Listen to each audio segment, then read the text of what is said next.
පොතල සටහන් කරගෙන ඉවරනම් මට කියන්න අපි ඊළඟ ප්‍රශ්නට යමු.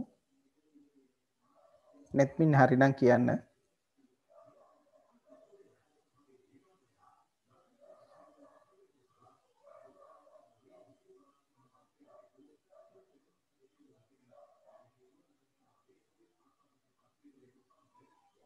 හරි සර්. හිරුනි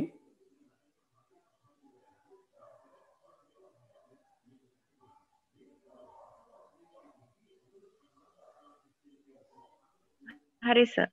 හරි පුතේ. අපි එහෙනම් තුන්වෙනි කොටසට යමු මේ ප්‍රශ්නෙම. ශ්‍රී ලංකාවේ ප්‍රාදේශීය ලේකම් කාර්යාලය සියල්ල එකිනෙකට සම්බන්ධ කර සදාගත් පරිගණක ජාලයේ අයත් වන පරිගණක ජාල ආකාරය කොමක්ද කියලායි අහන්නේ. පුතාලා දන්නවා අපේ පරිගණක ජාල වර්ග තුනක් අපි කතා කළා. ලෝකල් ඒරියා නෙට්වර්ක්, ප්‍රදේශ ජාල, පුරවර ජාල සහ වයිඩ් ඒරියා නෙට්වර්ක්. මෙන්න මේ වර්ග තුන තමයි අපි කතා කරේ. එතකොට මේ ලංකාව පුරාම තියෙන එකට සම්බන්ධ කරොත් එන්නේ මොකක්ද කියලා තමයි අහන්නේ. එතකොට අපි ඒකට එන්න ඕනේ වයිඩ් ඒරියා නෙට්වර්ක් එහෙම නැත්නම් පුළුල් ප්‍රදේශ ජාලයක් කියලා. මේකට උත්තරේ එන්න ඕන වයිඩ් ඒරියා නෙට්වර්ක් එහෙම නැත්නම් පුළුල් ප්‍රදේශ ජාලයක් කියන එක තමයි පුතේ උත්තරේ එන්න ඕනේ. පුතාලගේ මම උත්තර බැලුවොත්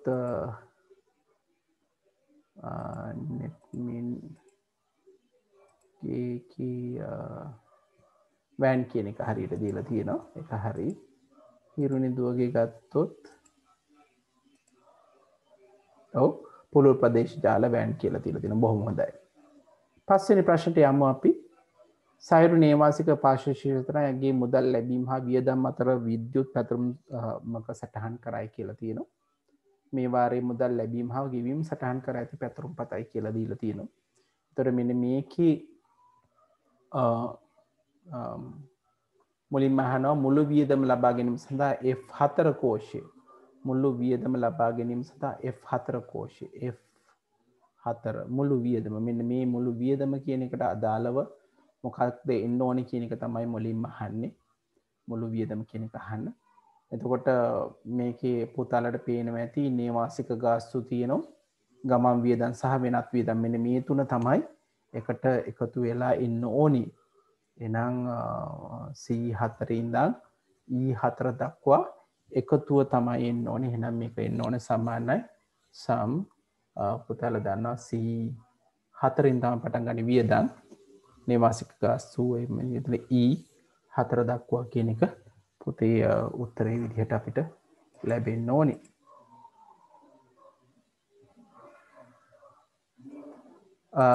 අපි නෙත්මින්ගේ බැලුවොත්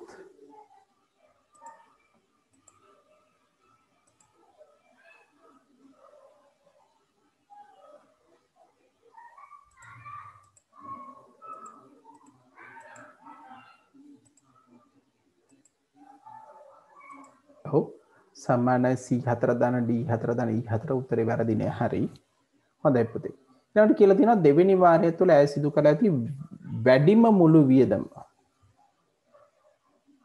F8 මාසයක් තුළ ඇති වැඩිම මුළු වියදම ගන්න නම් අපි කෝකින්ද ගන්න ඕනේ කියලා මාස 3ක් තිබිලා තියෙනවා.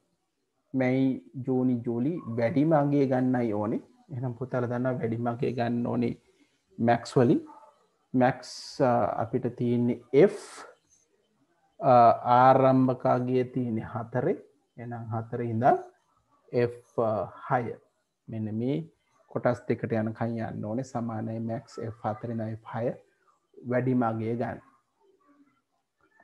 වාරය තුළ ඇයට ඇතුළි මුළු මුදල වාරය තුළ ඇයට ලැබී ඇති මුළු මුදල වාරය තුළ ඇයට ලැබී ඇති මුළු මුදල අයහන්නේ වාරය තුළ ලැබී ඇති ලැබුණු මුදල් පුතේ මෙතන තියෙනවා. B4 B5 B6 වාරය තුලයි අහන්නේ. එහෙනම් පුතාලා දන්නවා මේකෙදී අපි එකතුව ගන්න ඕනේ සම් B4 ඉඳන් B6 දක්වා ලැබීම් ගැන තමයි මේ අහන්නේ. ඊට පස්සේ අහනවා වාරයේ අවසානයේ අත ඉතිරි මුදල සෙවීම F10 දී හරි වාරයේ අවසානයේ අතීතරි මුදල ඒ කියන්නේ අපි දන්නවා මුළු ලැබීම් ප්‍රමාණය දන්නවා මෙතනදී ඒකෙදී මුළු වාරය තුල මුළු වියදම දාන්නවා. ඒතර මේ දෙකේ වෙනස තමයි එන්න ඕනේ. එහෙනම් අපි දන්නවා සමානයි මේකේ F9 තමයි මුළු අගය. එකකින් අඩු කරන්න ඕනේ F සම්පූර්ණ වියදම. ඒ සම්පූර්ණ වියදම එක 7 කියන කෙනෝ. එන F9 ඍණ F7 තමයි පුතේ උත්තරේ එන්න ඕනේ. ඊට පස්සේ අහනවා අතීතයේ තියෙන මුදල ප්‍රතිශතයක් ලෙස F11ට ගන්න ඕනේ. අතීතයේ මුදල, ඒ කියන්නේ මෙන්න මේ මුදල ප්‍රතිශතයක්. එතකොට මේ මුදල බෙදන්න ඕනේ ලැබූ මුළු මුදලෙන්. ඒ කියන්නේ උඩ තියෙන එක, ඒ කියන්නේ F10 කියන එක අපි බෙදන්න ඕනේ මුළු මුදලෙන්. අපිට ලැබුණු මුළු මුදල ගත්තාම ඒක F9 වෙනවා. බෙදලා මේක වැඩි කරනවා ප්‍රතිශතයක් විදිහට ගන්න 100කින්.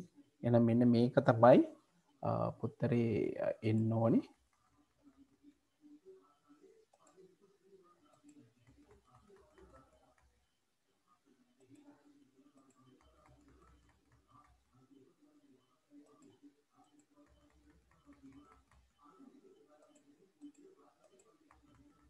හරි මෙන්න මේ ටික තමයි පුතේ උත්තර වල තියෙන්නේ නෙත්මින්ගේ පුතේ උත්තර ටික ඔව් හරි පුතේ රයිට් අපි හිරුණිගේ උත්තර ටික බලමු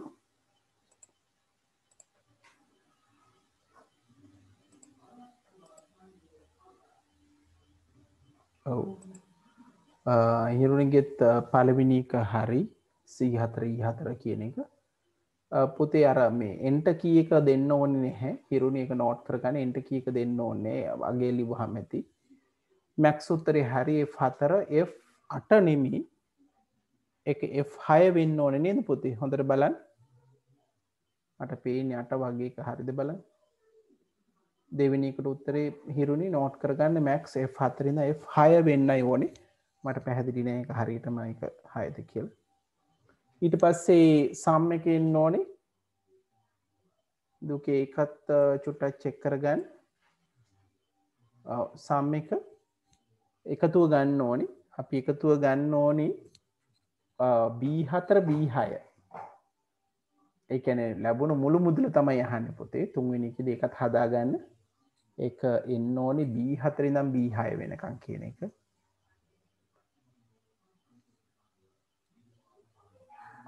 ඊට පස්සේ හතරවෙනි එක අතීතරි මුදල කියන්නේ වෙනසක් පුතේ. ඒක මේ මිනිමම් නෙමෙයි. එකත් හදාගන්න.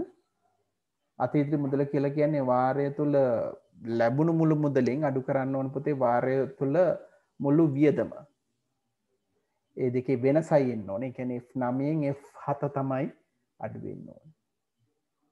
අවසානක තියෙන අතීතරි මුදල මුළු ප්‍රතිශතයක්. ඒතර යම් කිසි එක ප්‍රතිශතයක් ගන්න නම් පොතේ අපි කරන්නේ අදාළ ගයන් දෙක බෙදලා 100ෙන් වැඩි කරන එක. ඒතර අතීතරි මුදල තියෙනවා 775. ඒ කියන්නේ F10 බෙදනවා. ලැබුණු මුළු මුදල කිව්වහම 23150. මේක බෙදලා 100ෙන් වැඩි කරාම තමයි එන්නේ. ඉරුණුදුව මේ ටික සටහන් කරන්න සටහන් කරගෙන ඉවරලා මට කියන්න අපි ඊළඟ ප්‍රශ්නේ බලන්න යමු. හරි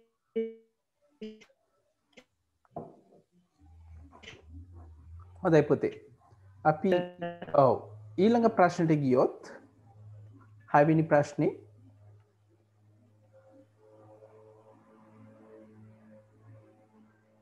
8GB කියන එක බිටු වලින් දක්වන්නයි කියලා කියනවා. දෙකේ බල වලින් ලියන්න කියලා.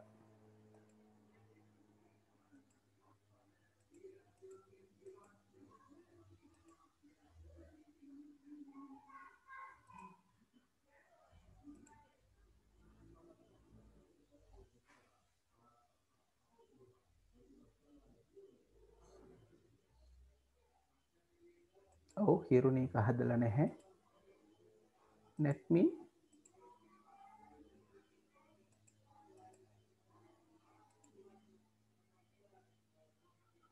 ඔව් දෙකේ බලවලින් දාලා තියෙනවා බලමු උත්තරේ හරිද කියලා. හොඳයි. අපිට ඕනේ පුතේ 8GB. එහෙනම් මතක තියාගන්න මේ වගේ ප්‍රශ්නයක් හදන පියවර වැදගත්. හරි? මම ටයිප් කරොත් 8GB තියෙනවා. bit වලින් අහන්න. පුතාලා දන්නවා ඉස්සෙල්ලාම GB කියන එක අපි වෙනස් කරගන්න ඕනේ මොනවටද? ඔව් GB කියලා කියන්නේ ගිගාබයිට්. ඊට පස්සේ මෙගාබයිට්ස් වලට අපි ගත්තොත් 1024ක් මෙගාබයිට්ස් එනවා. එහෙම නේද? ඔව් ගිගාබයිට් කියලා කියන්නේ. එතකොට අපි 8ම ගත්තොත් 1024 මම දැනට තියන්නම් පොතේ. මෙගාබයිට් එකක් කියලා කියන්නේ 1024ක් ඔව් කිලෝබයිට්. එන ඒක තවත් සුළු කරගත්තොත් 8යි 1024ක් 1024 මම මේ පියවරින් පියවර යන්නේ පැහැදිලිද? කිලෝබයිට් කියන්නේ බයිට 1024. එහෙනම් ඊළඟට බයිට් බිට් කරන්න අර වගේම 8 වැඩි කිරීම 1024 වැඩි කිරීම 1024 වැඩි කිරීම 1024 බයිට් බිට් කරන්න අපි වැඩි කරන්න කියන්නේ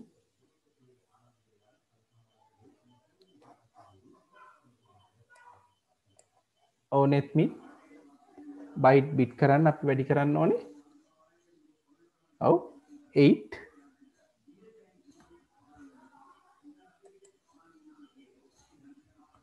bits. එහෙනම් දැන් පැහැදිලි බල ටික ලියමු. මේ තියෙන 2 3 වෙනි බලය. ඉතුරු ඒවා තියෙන 2 10 වෙනි බල ඔක්කොම. මේ 2 10 වෙනි බලය. අයත් 2 10 වෙනි බලය. 2 10 වෙනි බලය. ඔව් අවසාන එකේ තියෙනවා අයත් 2 3 වෙනි බලය බිට්ස් වලින්. ඒ කියන්නේ බලවල ගුණිතය කියලා කියන්නේ මේවල ඔක්කොම එකතුව වෙන්න ඕනේ නම් 2 ඔව් 3යි 10යි 10යි 10යි 10යි 20යි 30යි 33යි 36 බලයක් එන්න ඕනේ බිට්ස් වලින්. හරි. එන අයපාර මං කියන හිරුනි මිස් වෙච්ච හින්දා පොතේ 8GB කියලා කියන්නේ 8 වැඩි කිරීම 1024ක් මෙගාබයිට්ස්. මොකද අපි 1 ගිගාබයිට් එකක් මෙගාබයිට් 1024ක් කියලා දන්නවා. මෙගාබයිට් එකක් කියලා තියෙන කිලෝබයිට් 1024ක්. කිලෝබයිට් 1024ක් කිලෝබයිට් එකක් කියලා කියන්නේ බයිට් 1024ක්. බයිට් එකක් කියලා කියන්නේ බිටු 8ක්. එහෙනම් අන්තිමටම හිරුනි අපිට එනවා 8 වැඩි කිරීම මෙන්න මේකක් මෙච්චර බිටු ප්‍රමාණයක් කියලා. එක 2 බලවලින් ලියුවොත් 8 කියන්නේ 2 3 වෙනි බලය 1024 කියන්නේ 2 10 2 10 2 10 2 3 බල තියෙන 2 බලවල ගුණිතයක් තියෙන. එහෙනම් මේවල දර්ශක එකතු වෙන්න ඕනේ. නම් 3යි 10යි 13යි 23යි 33යි 36යි 2 36 වෙනි බලයක් කියලා උත්තර එන්න ඕනේ. නෙත්මින්ගේ උත්තරේ හරි. හැබැයි පුතේ ඔයා බිට්ස් කියන එක අමතක කළා. ඒක හරියට එකකින් ලස්සනට ලියන්න ඕනේ මේ විදිහට පියවරත් එක්ක. හරි උත්තරේ එනවා 2 36ක් බිටු කියන එක. හිරුනි උත්තරේ සටහන් කරගෙන මට කියන්න මම ඊළඟ එක කතා කරන්න යන්න.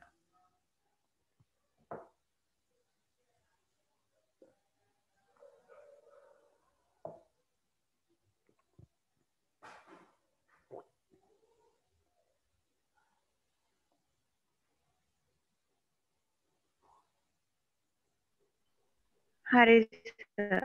හරි පුතේ. අපේ ඊළඟ ප්‍රශ්නේ අෂ්ටමයන්ගේ අත් දීලා තියෙන එක ෂඩ්දශමය කරන්නයි ඕන. මට හිරුනි කියන්න පියවර මොකක්ද කියලා එකේ 45 කියන එකේ මොකක්ද පියවර? ඔව් අපි 45න් පටන් ගන්නවා. ඉස්සෙල්ලා මොකද කරන්න ඕන?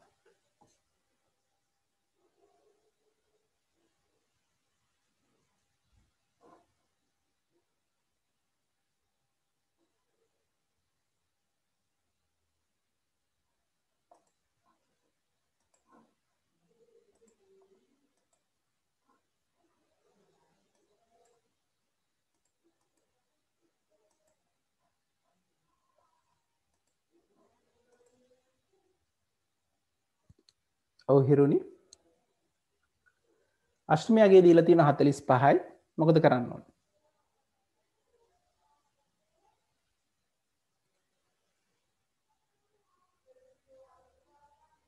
netmin මට කියන්නේ මොකද කරන්න ඕනේ මම?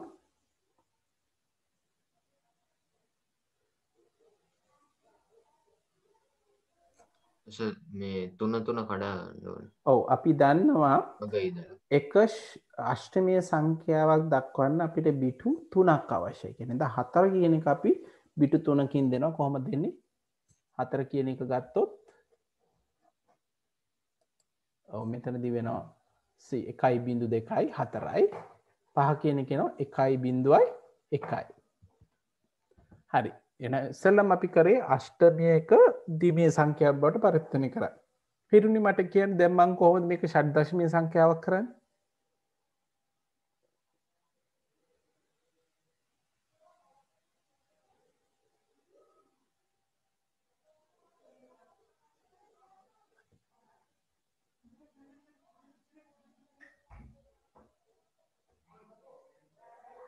ඔව් හිරුනි.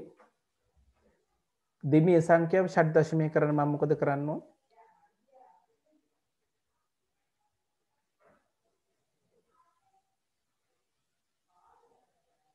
ඔව් netmin මට කියන්න මොකද කරන්න ඕන?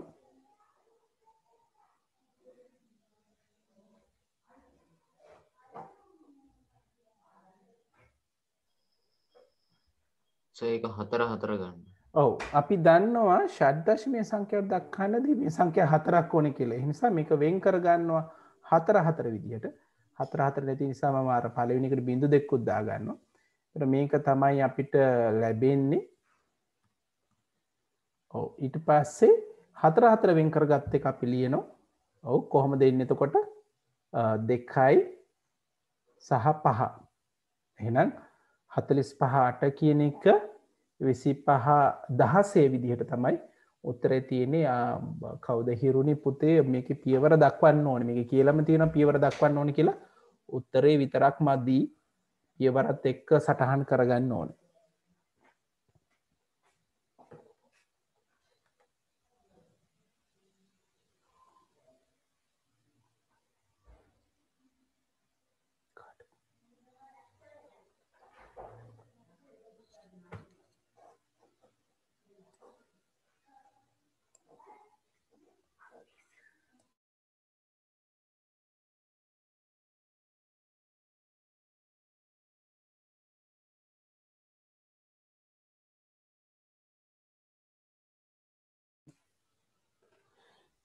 හරිද පුතේ අපි ඊළඟ එකට යමු. 954 කියන එක BCD වලින් දක්වන්න කියලා තියෙනවා. ඔව්. හිරුනි මට කියන්න කොහොමද මම 954 BCD වලින් දක්වන්නේ?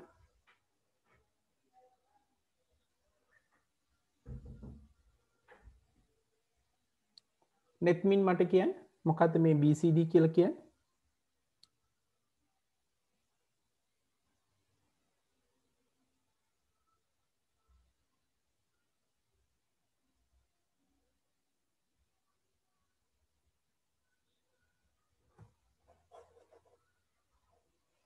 netmin පුතාට මාව ඇහෙනව නේද? ඔව්. BCD කියන්නේ මොකද්ද? binary coded decimal. decimal කියන්නේ. ඒ කියන්නේ මොකද්ද? decimal. ඔව්. binary coded decimal කියන්නේ මොකක්ද ඒක? ඔව් ඒකෙදි මොකද්ද කරන්නේ? සෑම දශමය සංඛ්‍යාවක්ම අපි දක්වනවා බිටු කීයකින්ද? බිටු 4 ගානේ දක්වන්න ඕනේ. ඒ නිසා 9 කියන එක බිටු 4කින් දැක්වුවොත් අපි කියනවා 1 අපි 9 කියන එක ගත්තොත් 1001 මේ 9 ඊට පස්සේ 5 බිටු 4කින් කිව්වොත් 0101 4 බිටු 4කින් දැක්කොත් 0100 මේක BCD කියලා එන්න ඕන. හරි? මෙතන යට ලියන්න ඕනේ මේක BCD කියලා කෙටියෙන්. මේ BCD වල දක්වන එක මුල් පියවර ඒක දැක්වෙන්න ඕන. right. හොඳයි. එහෙනම් අපි ඒකත් කතා කරා. මේකෙත් කලින්ගෙත් මතක තියාගන්න මේක 8 පාදය සහ මේක 16 පාදය මේවා එන්න ඕනේ හරියට. right. හොඳයි. අපි ඊළඟ ප්‍රශ්නෙටම හතරවෙනි එක. හතරවෙනි එකේදී අහලා තියෙනවා ප්‍රශ්න කීපයක් තියෙනවා මේකෙදී අපිට සුළු කරගන්න. බෑගයක මිල 425යි කුඩයක මිල 250යි බෑගයේ මිල ද්විමීය සංඛ්‍යාවෙන් දක්වන්න කියලා කියනවා.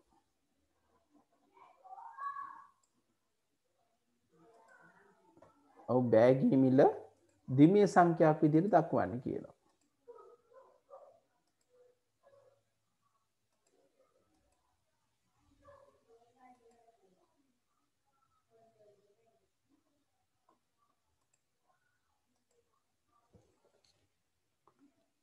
ඔව්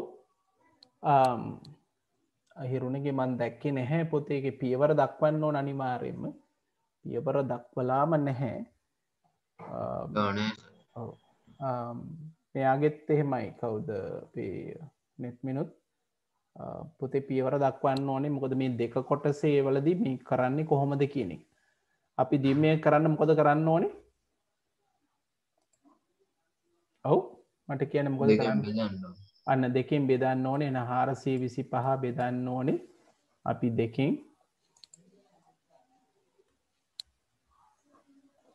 අපි දෙකෙන් බෙදුවොත් 425 දෙකෙන් බෙදුවොත් අපි මෙහෙම දැම්මොත් 425 දෙකෙන් බෙදුවොත් කීයක් දෙන්නේ? ඔව් 212යි ඉතිරි එකයි නේද? ඔව් සර්. ඔව් ඊට පස්සේ මේකත් දෙකෙන් බෙදුවොත් ඔව් දෙකෙන් බෙදුවොත් 212 දෙකෙන් බෙදුවොත් කීයද දෙන්නේ?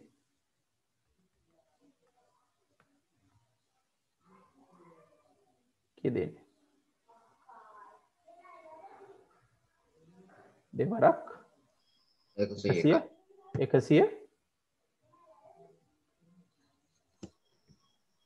101යිලු වැරදි. 106යි ඉතිරි නැහැ කියලා එනවා නේද? ඔව්. ඒකත් අපි දෙකෙන් බෙදුවොත් කීයද? ඔව් අපිට එනවා 53ක් නේ. මේක එනවා 53යි ඉතිරි බිංදුව. ඉතිරි නෑ. අය පාරක් එක දෙකෙන් බෙදුවොත්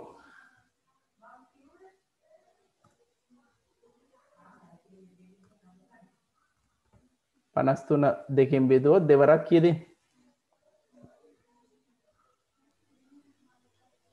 21. ඔන්න එකක්ලු. 26ක් 6. කියනවා. 26ක් වුණා 52යි ඉතිරි එකක් නේ.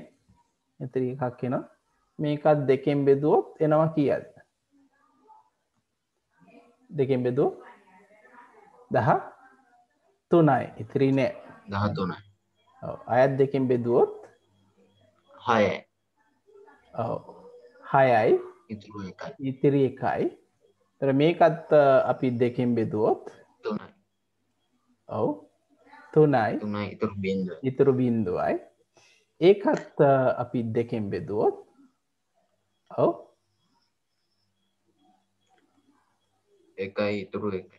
ඔව් 1යි ඉතිරි 1යි මම මෙතන ඉඳන් ගියුවොත් ඒතර අපිට ලියන්න පුළුවන් දිමි ආකාරයේ යට ඉඳන් උඩට සටහන් කරගෙන ගියොත් නේ යට ඉඳන් උඩට සටහන් කරගෙන ගියොත් කොහොමද එන්නේ? ඔව් 1යි 1යි බිංදුවයි 1යි බිංදුවයි 1යි බිංදු 2යි 1යි. ඔක නේද? ඔව්. පොතලගේ උත්තර නම් හරි මං හිතන්නේ. පබසර බලන්න ඒකේ හරිද? බිංදු 2ද බිංදු 3ද ඇවිල්ලා තිනවා. බිංදු 3ක් දාලා තියෙනවා. චෙක් කරන්න ආන්සර් එක කොහොමද එන්න ඕනේ කියලා. නේද? හරි. හරිද? බිංදු 2ද බිංදු 3ද ඔයාගේ උත්තරේ තියෙන්නේ? වගේ හරිද? අවසානට සර්. ඔව් මම හිතන්නේ මේක හිරුනි දුව හිරුනිගේ චෙක් කරන්න පුතේ. ඔයාගේ නෙමෙයි පුතේ හිරුනිගේ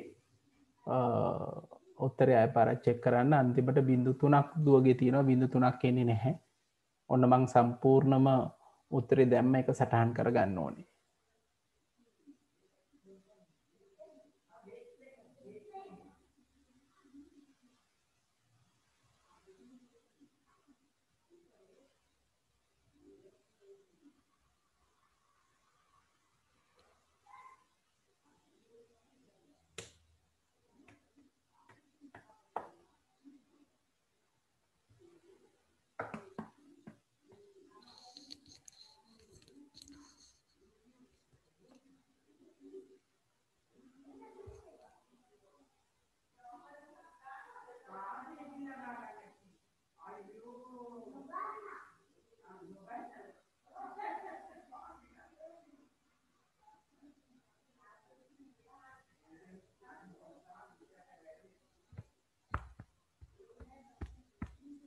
හිරුනි සටහන් කරන ඉවර නම් මට කියන්න මම ඊළඟ ප්‍රශ්න කතා කරන්න යනවා.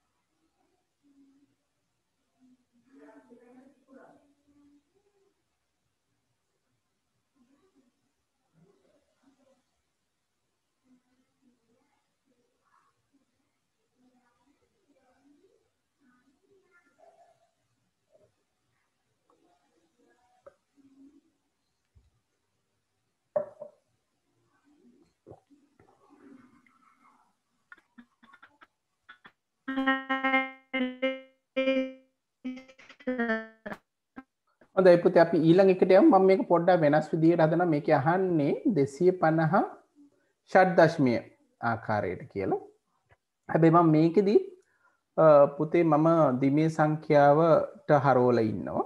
හේතුවක් තියෙන ඇයි කියලා. මොකද ඊළඟ ප්‍රශ්නෙට ඕක ඕන වෙන නිසා. ඒ නිසා මම 250 කියන එක බෙදාගෙන මම දිමේ සංඛ්‍යාව වලින් තමයි ගන්න යන්නේ 250. එතකොට පුතාලා දන්නවා දෙකෙන් බෙදපුවාම එන්නේ 125යි ඉතිරි නැහැ. එක අය පාරක් දෙකෙන් බෙදුවොත් පුතාලා දන්නවා 62යි ඉතිරි 1යි. ඒකත් මම දෙකෙන් බෙදනවා. එතකොට එනවා 31යි ඉතිරි නැහැ. එකත් මං අය පාරක් දෙකෙන් බෙදනවා. එතකොට දෙකෙන් බෙදුවහම 15යි ඉතිරි 1යි. එකත් මං අයත් දෙකෙන් බෙදනවා. එතකොට එනවා 7යි ඉතිරි 1යි. එකත් දෙකෙන් බෙදනවා. 3යි ඉතිරි 1යි. එකත් දෙකෙන් බෙදනවා. පුතාලා දන්නවා එතකොට 1යි ඉතිරි 1යි. එතකොට කුඩේ මිල ගත්තොත් කුඩේ මිල එන්නේ 1යි 1යි 1යි 1යි 1යි එකව පහක් එනවා 0යි 1යි 0. හරි මේ දිමේ සංඛ්‍යාවෙන් මේකත් දිමේ මේක දිමේ සංඛ්‍යාවයි මේකත් දිමේ. දැන් අපි දන්නවා මේක ෂඩ්දශමීය කරන්න මොකද කරන්න ඕනේ? 4 4 ගොඩවලට වෙන් කරන්නයි ඕනේ. මම ඕන වෙන් කරා. මෙතනින් වෙන් කරන්න පුළුවන්. පුතාලට පේනවා මේ F මේ 1 4යි කියන්නේ 15යි. 15යි කියන්නේ එහෙනම් එන්නේ F. ඊට පස්සේ 1010 කියන්නේ 10යි. 10යි කියන්නේ E 16 පාදේ. හරි. දැන් කුඩේ මුළු වියදම අෂ්ටමී. ඒකයි මම ඉස්සලා දිමේ ලිව්වේ මම පොඩි ට්‍රික් එකක් දැම්මේ. මට ඕනේ මේ දෙක එකතු කරලා ගන්න. ඒක නිසා මම ඉස්සෙල්ලම 1 1 බිංදුව 1 බිංදුව 1 බිංදුව බිංදුව 1 මේකට මම එකතු කරන්න යනවා 1 1 1 1 1 බිංදුව 1 බිංදුව කියන්නේ. හරි. එතකොට මේකෙදි හරි නේද? පළවෙනි කියන්නේ 1 2යි 0යි 1යි 0යි 1.2 මේකදී කියවා 5.1. එතකොට ඔය විදිහට තමයි එන්නේ. ඒතර මේ ටික එකතු කරොත් මේක එකතු කරොත් හරි මොකක්ද දෙන්නේ? අපි එකින් එක ගත්තොත් 1.0 එකතු කරොත් මේක 1.1 මේක 0යි 1 එකතු කරොත් පුතේ 2යි කියන්නේ 0.1 එනවා. අයත් 1 එකතු කරොත් 0.1 එනවා. දෙකේව 3යි 1යි 1 ඉතිරි වෙනවා. ඊට පස්සේ 1 අයත් 0යි 1 ඉතිරි වෙනවා. එකේව 3යි 1 ඉතිරි වෙනවා 1 යනවා. එතකොට 1 ඉතිරි 1. මෙන්න මේක තමයි උත්තරේ එන්නේ. මේ කියලා කියන්නේ අපි දන්න අෂ්ටමී විදිහට බිට 3 ගානෙන් කරන් තියෙන්නේ. එතකොට එන්න ඕන උත්තරේ අපි 3 ගානේ වෙන් කරොත් මේකෙදී පුතාලට පෙනේ මෙතන 0.1 1243. හරියට හරි. ඒක තමයි එන්න ඕනේ. ඒක නිසා මේකෙදී උත්තරේ එනවා 1243 පාදේ 8 කියලා. ප්‍රශ්න ගොඩක් ක්‍රම වලට හදන්න පුළුවන් කිසි ප්‍රශ්නයක් නැහැ. මම දැක්ක පුතාලාගේ උත්තරේ හරියට ඇවිල්ලා තියෙනවා. හැබැයි මතක තියාගන්න ලේසි ක්‍රමත් ඉගෙන ගන්න ඕනේ. මම එක ද්විමීය සංඛ්‍යාවලට පෙරළුවේ. දැන් ෂඩ් දශමික කියන අපි 16න් බෙදලා ගන්න ගියොත් සමහරට මේක සමහරට ඊට වඩා ලේසි වෙයි අපි දෙකෙන් බෙදාගෙන යන එක. මම ඒක නිසා තමයි මේක දෙකම ද්විමීය වලට හරවලා ද්විමීයෙන් එකතු කරලා අෂ්ටමීය වලට හැරෙන්නේ. හරි නමුත් ඒ විදිහටම කරන්න ඕනේ කියලා එකක් නැහැ. හොඳයි එහෙනම් අපි ඒ උත්තරෙත් හරි කියලා මම හිතනවා. නෙත්මින් පුතාගෙත් උත්තරේ ගත්තොත්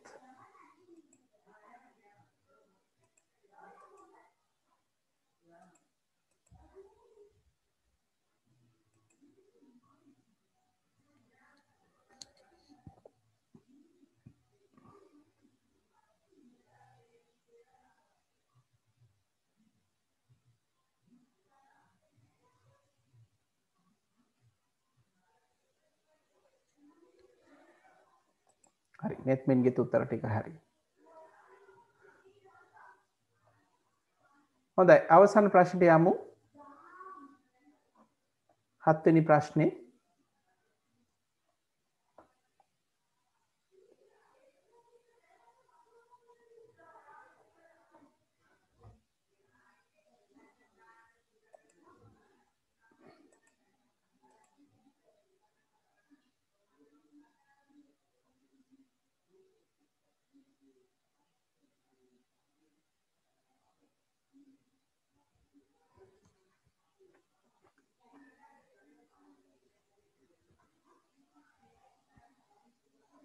හතේ පළවෙනි ප්‍රශ්නේ නෙත්මින් එක කරලා තිබුණේ නෑ නේද? කරලා තියෙනවා සර්. ඒක කරලා තියෙනවා.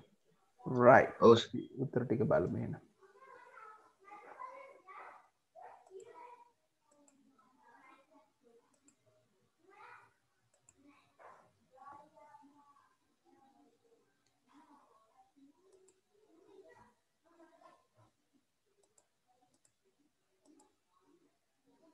පුතේ මට ඇවිල්ලා නෑ නේද?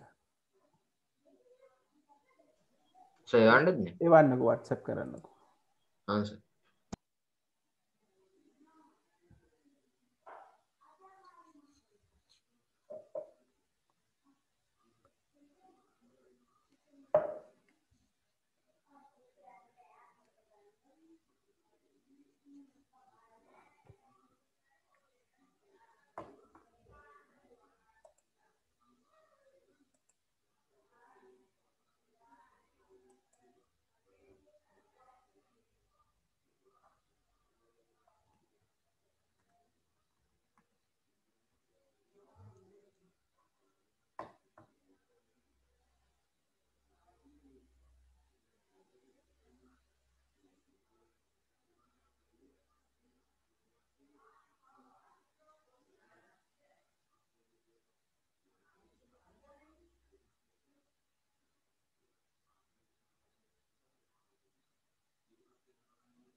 නැත්මි නෙව්වද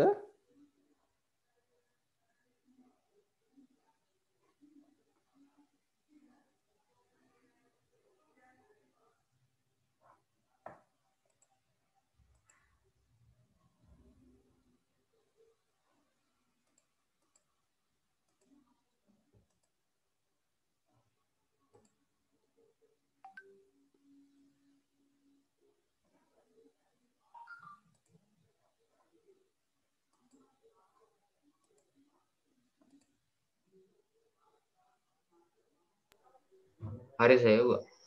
හරි පුතේ ඒක නම් පැහැදිලි නෑ පුතේ අනිත් පැත්තට එවනද කෙලි පුතාගේ ෆොටෝ එකක් තා පාරක් එවන්න වෙනවා ආ සහ